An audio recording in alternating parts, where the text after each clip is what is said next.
Welcome to Conversation with Zaki Baruti, with your host Zaki Baruti. And like always, I want to give a shout out to my biological family, what's happening, to the Universal African Peoples Organization family, what's going on, and to New Life Evangelists, the Center family headed by Reverend Rice. Keep up the great work, and a shout out to our amazing cameraman, Bob. On that note, we're going to have a great show, or shall I say, we'll be doing a series, at least a two-part series, with a young man who I have so much respect for and who represents a movement that I also humbly respect, and that's none other than Minister Donald Muhammad of Mosque 28.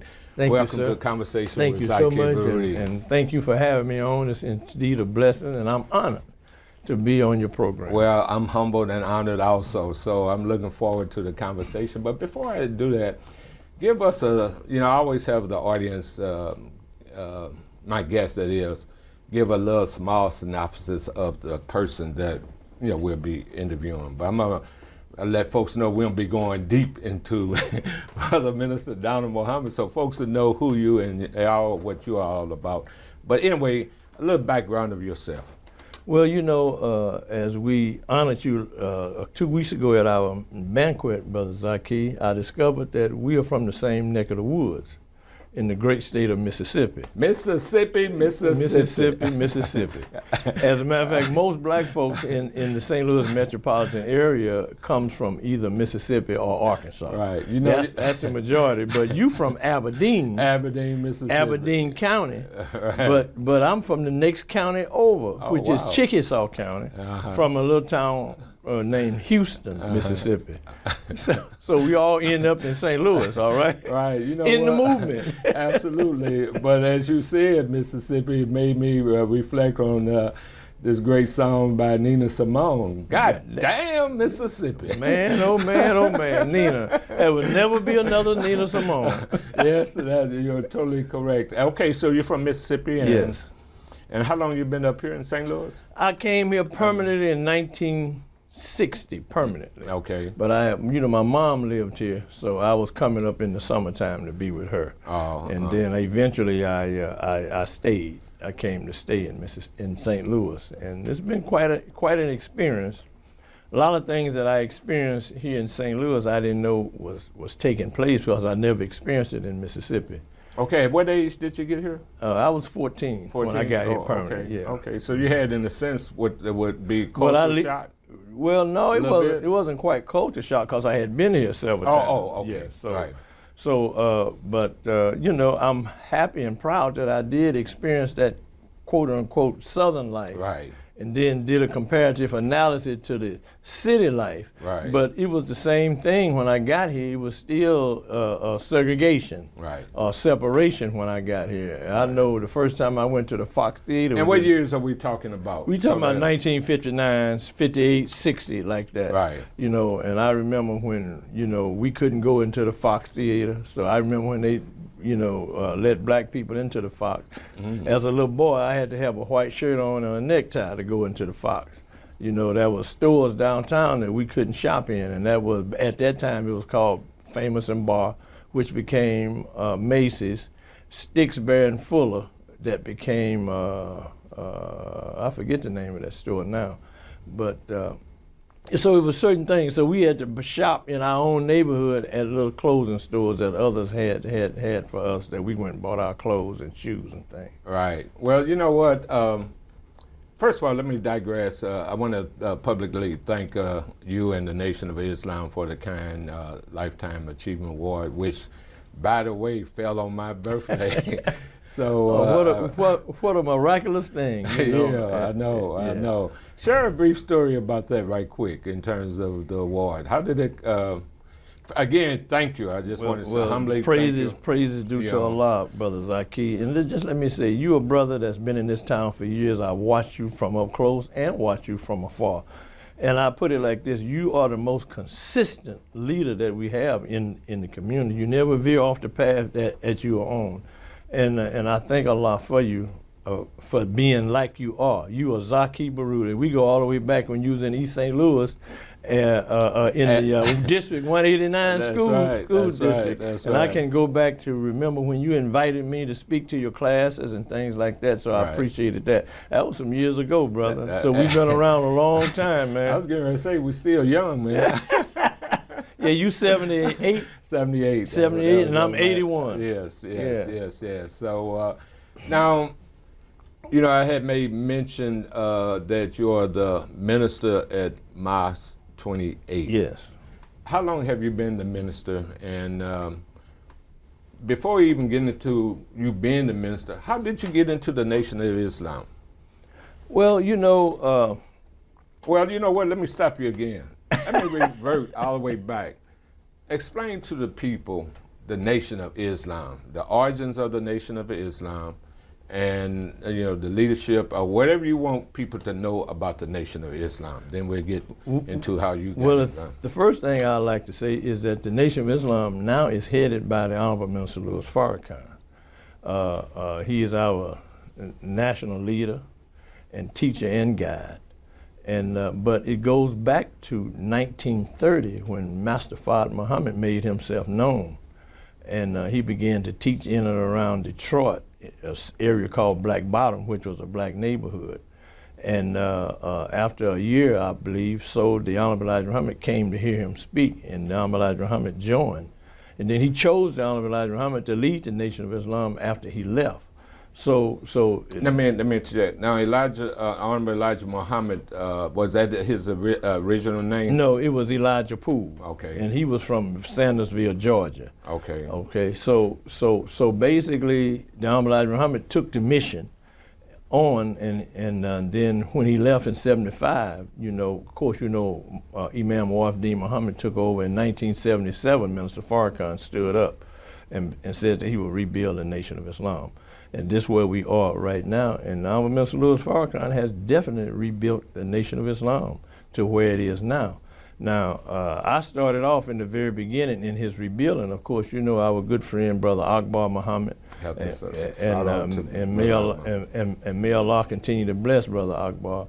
He was a mentor. Brother Akbar was a mentor of mine. You know, I got real close to him and I learned a lot of things that I know now about the community, you know, in connecting with the community, connecting with brothers like you and connecting with other leadership in the community and just working the community. I learned that from Brother Akbar.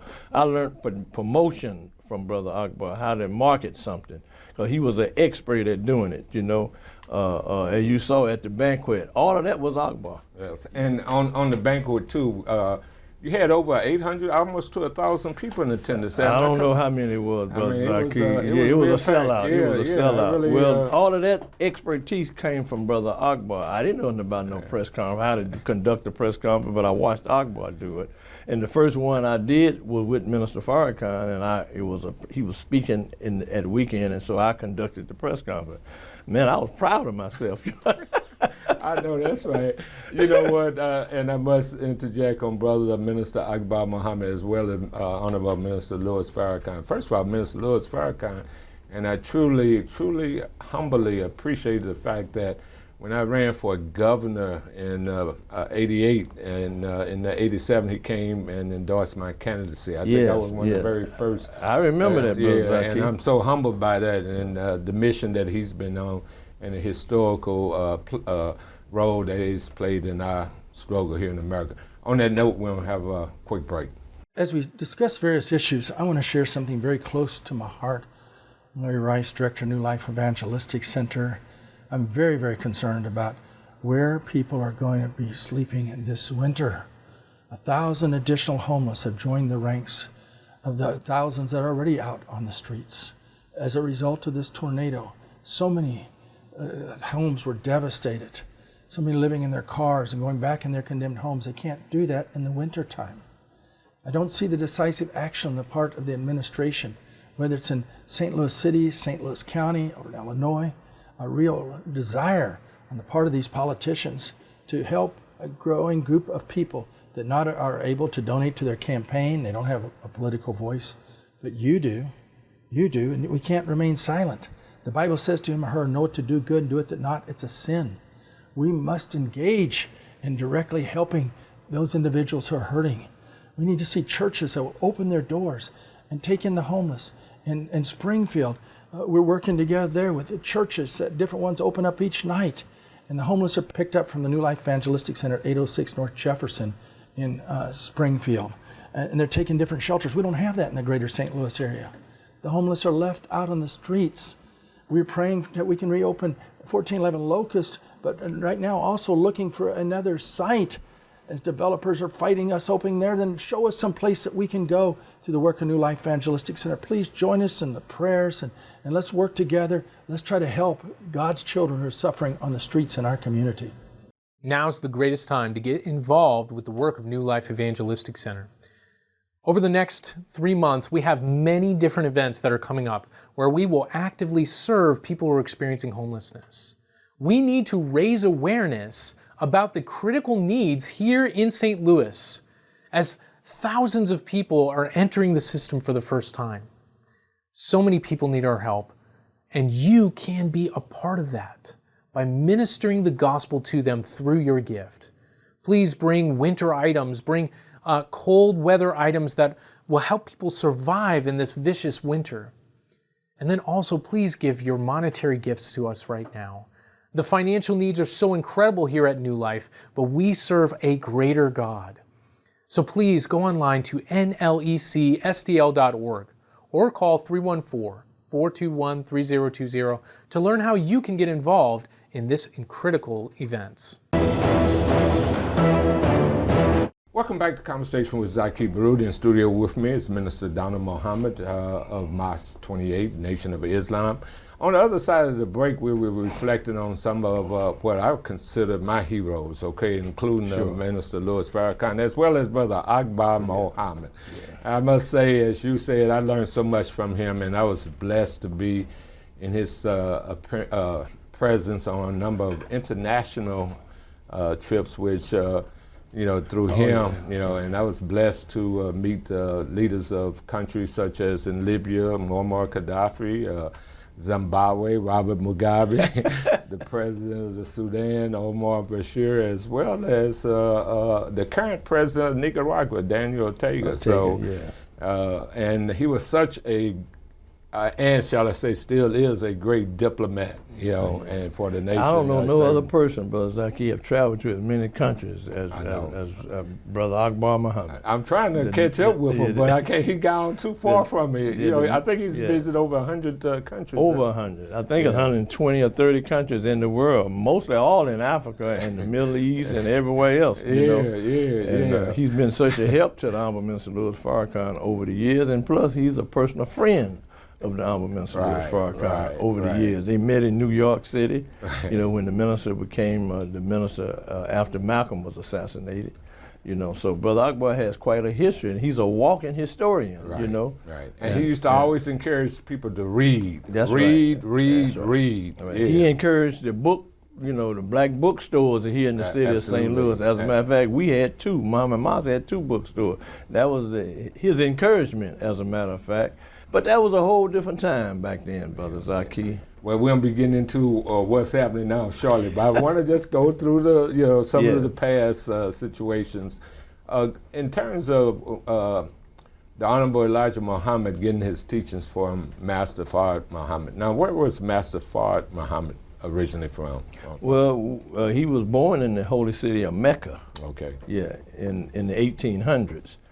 And he was in and out of America for 20 years before he made himself known.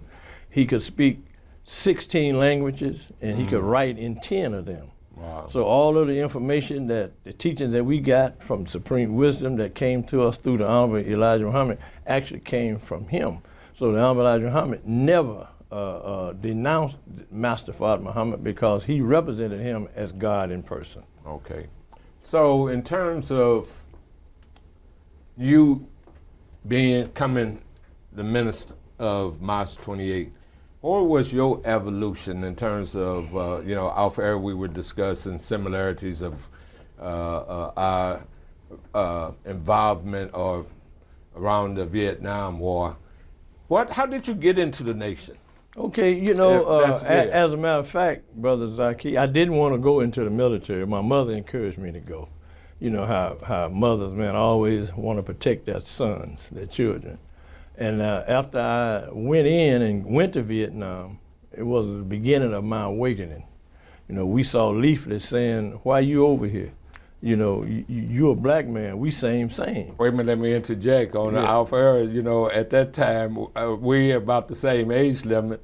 I was saying, damn, I mean, no Viet Cong ever called me an N-word. Yes, right. Yeah. So, but anyway, you Yeah. got drafted. Yeah, and I missed the draft. But I saw a lot of companies, a lot of brothers, black men there, that was giving each other assalamu alaikum. I wanted to know what that meant, you know. And then upon my return in 1969, that was kind of like in the height of the movement, the civil rights movement, the black movement. It was the black intellectual intelligentsia movement as far as reading books. I wanted to know who Diop was. I wanted to know who Dr. Chancellor Williams was. I wanted to know the Miseducation of the Negro, that book. I wanted to read all of that stuff, and then that came about. But what happened was a young man I went to high school with had joined the nation, and he would come by my house every Saturday morning with the Muhammad Speaks newspaper. And as a matter of fact, after I had And the joined Muhammad Speaks newspaper was a organ of the Nation of Islam. All right. So he's coming by at that time, Right. and I began to read the Muhammad Speaks newspaper, and I began to get conscious on what was going on in Africa, how black people were becoming presidents of their country. Of course, I didn't know at that time that it was what is called neo-colonialism. Right. Okay, because I mean neo-colonialism meaning new colonialism.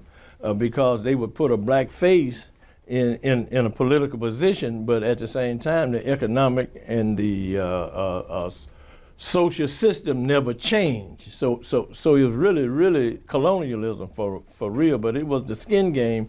I think then Nkrumah wrote a book called The Skin Game, where they played the skin game, putting a black person in office to maintain their rule. Absolutely. But on that note, we'll have to take another break.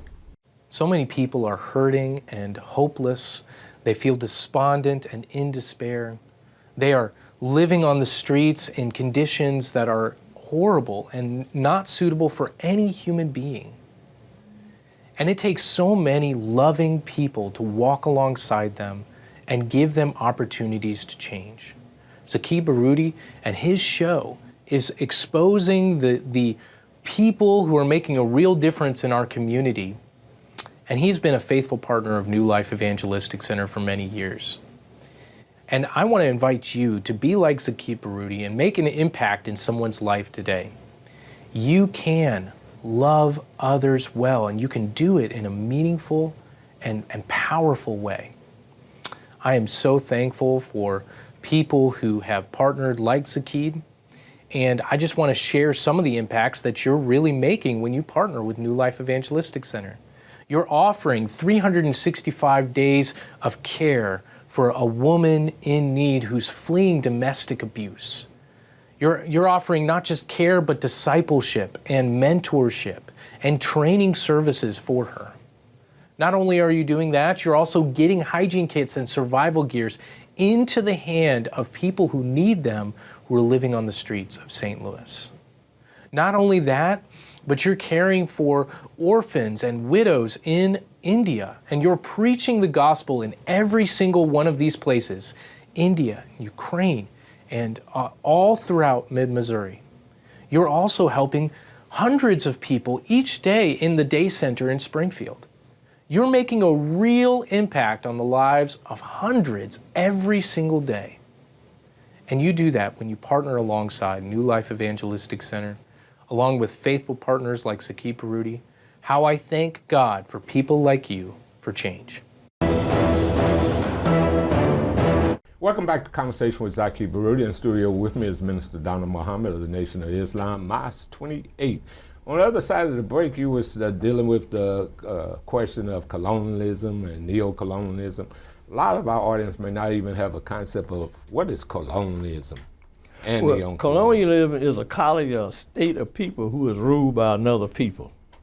And of course, you know what happened as it relates to Africa, how Africa was broken up into parts and things like that, and it was claimed by the European powers like England, Spain, Portuguese, etc.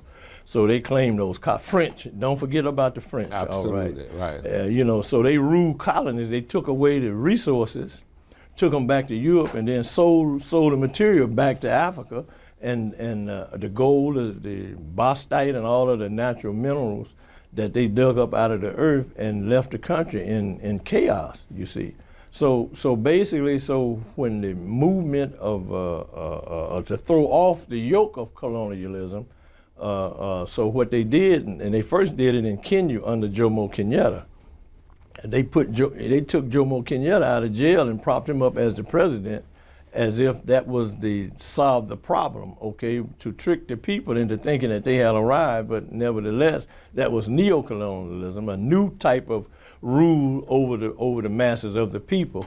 And but that only lasted for a period of time. Now they're going into a whole new movement now with my brother Ibrahim Touré in Burkina Faso. Absolutely, and we'll have to have, that's why I'm going to have to have you back to go real deep in terms of over in Africa, what's happening. Yeah. So going back to neocolonialism, so that be clear then for the people, that's simply meaning that instead of the white European rule, they Absolutely. put up some of what we call Negroes, handkerchief head, folks, to do what the Europeans would have done. That's keep right. the power. That's Okay. right. Same cake, just a different icing. Absolutely. Now going back to you becoming conscious. So you were saying on the other side of the break that this brother was coming by your home with the Muhammad Speaks newspaper. So what happened? So what? And I was so interested in what was going on in Africa, and then I ordered the books of the Honorable Elijah Muhammad, Message to the Black Man, Our Savior Has Arrived, The Fall of America, How to Eat to Live. But of course, I had started a new diet under Dick Gregory. Brother Dick, man. Right, May Allah be right. pleased with Dick. Absolutely, Every time he would come to St. Louis, Ron Gregory, his brother, would call me over to the house. So we became quite friends, quite Okay. good friends. Right. And but he had that vegetarian diet. Right. I forget the name of it now. Okay. But I started eating How to Eat to Live, 1 meal a day, 1 meal every other day. Okay. And so that got me into the nation. So I became a Muslim in 1973, but I wasn't in the nation at the time. But I had heard of this great guy down on Grand, man, that was, and I followed the teachings of the Honorable Elijah Muhammad, but I wasn't part of the mosque then. But when Akbar became the minister, his name was not Akbar then, it was Kareem Abdelaziz. That was after Wafdi Muhammad had came into the fold. And I heard the great things that he was doing here in the city of St. Louis. So one Friday I went to the meeting, and I've been there. Everything. And what year since. was that then? That was in '75. 75. Okay then. So, and if there was one thing in your opinion that just captured you and have kept you in the Nation of Islam, what would that be? It's been a couple of things. The first attraction was doing for self. Because I came up out of the South where black people own their own restaurants, their own hotels, the church was the center point of the community. Our schools was what you call separated or segregated, however you want to put Right. it. And, out of those schools, man, we got a good education, in the South. So basically, those were the things that the Honorable Elijah Muhammad was talking about: farmland, international trade, building your own economic system, banks, your farms, or cattle ranches, and raising your own food. Those are things that really touched my heart and my soul. But yet and still, I still had to grow into the spirituality of the Nation of Islam. So in my study of Islam, I discovered that I could keep Jesus. I didn't know Jesus was in the Holy Quran, Right. Okay. So on that note, I'm sorry we got to take our last break. It's so easy to get tired out, burned out, and worn out, and that's why we have to let the rivers of living water flow over us and believe that God is doing a new and great work at this time, standing up to the oppressors that come from every different direction, having God wash us from clean from all the fears, the worries, the uncertainties, the what-ifs, and stand up for justice at this moment. Justice doesn't mean just us. It means letting the rivers of living water flow through us as we get in touch with God. This past week I've been reading a book on George Washington Carver, a great man who had every excuse in the world just to kind of go through life. But instead, when he saw a problem, he cried out to God and believed Him for a solution. He cried out to God at a young age, said, Lord, show me your universe. And He said, it's too great and too big for you. Well, Lord, show me man, how he's made up. He said, that's too big for you. And then he said, Lord, show me a peanut. Show me how a peanut's made up. And what did He do? God used that man to turn the South upside down as He came up with all these different usages for the peanut. And instead of just growing cotton, they started growing peanuts. And He started showing usage for sweet potatoes and so many other forms of vegetation in life. One man calling out and letting the wisdom of God flow in him and through him. This is the first day of the rest of our lives. So let's give the Lord our life, not our excuses. Let's believe Him, like George Washington Carver did, to do exceedingly abundantly beyond we can even ask or think. This is a glorious day, and He's promised to release His unlimited power in us. He says, ask, it shall be given you. Seek, and you shall find. Knock, it shall be opened unto you. He tells us in John 14:12, behold, I tell you the truth. If you believe in me, Jesus said, you can do the very works I do. Yes, even greater things. I'm going to the Father. Whatever you ask the Father in my name, I will do it. George Washington Carver did that. You and I can do that. We can see the unlimited unlocked in our lives as we stop whining and start becoming winners and let the power of God flow in us and through us. Welcome back to Conversation with Zaki Baruti. And in the studio with me is Minister Donna Muhammad, March 28, over here in St. Louis, Missouri. We only have a couple more minutes, and you know we got to have you back, and we have to expand on some of the movements current out of the Nation of Islam, including the Million Man March and Absolutely. so many other positive things. So real quickly then, those were the times that we were growing up and involved in the movement. So what's your current assessment now of the state of affairs as far as Black America right now? And then we're going to get into it in part two much more deeper. Well, I think it's enough information out here already to raise our people up. And I think that it has to be distributed. And I think a higher degree of unity has to take place now. And just go back and bring up the things that brought us to this point, and we have to continue them.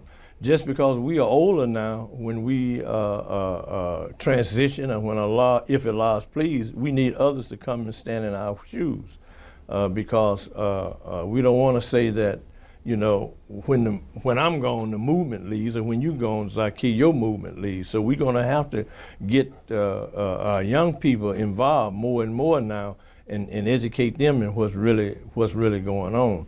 The Honorable Mr. Louis Farrakhan said that this is the best generation, talking about our youth, that we've ever made, that we ever had. And if you analyze that, one of the things that he was speaking of was that this new generation, this young generation, don't have no fear the way the older generation had. I mean, anytime they stand up, but they just need to be educated. They need us right now to pour into them what God has put into us. So basically, the future look bright to me, because I can see several things happening on the horizon that will bring about this the great awakening. Of course, you know, sometimes it doesn't look too good, but you got to remember the darkest hour is just before dawn. Repeat that. The darkest hour is right before dawn. So I'm looking forward to a lighter, brighter day. So do you think, my final question for the evening, do you think the greatest president of the United States will help us propel into a higher level of organization? Not on the positive side, but on the negative side, yes, because what is going on now is he's extracting out of the American people the old racism and prejudice that they had all the time. It had been hidden, it's coming out now. So basically, that's an awakening factor within itself. So on that note, you know, too bad we got to conclude. This is great. Thank you so much, man. And I must definitely, you got to be back, okay? And Thank you so much. Until we explore every aspect that needs to be explored in terms of the journey. Thank you, brother. On that Zaki. note, to the audience, as always, I say everybody needs to be politically conscious. You need to know the issues before you go to vote, and you need to vote, as well as everybody needs to belong to an organization that has a history of speaking truth to power and working to uplift humanity. we say join the Universal African Peoples Organization. God Absolutely. bless each and every one of you.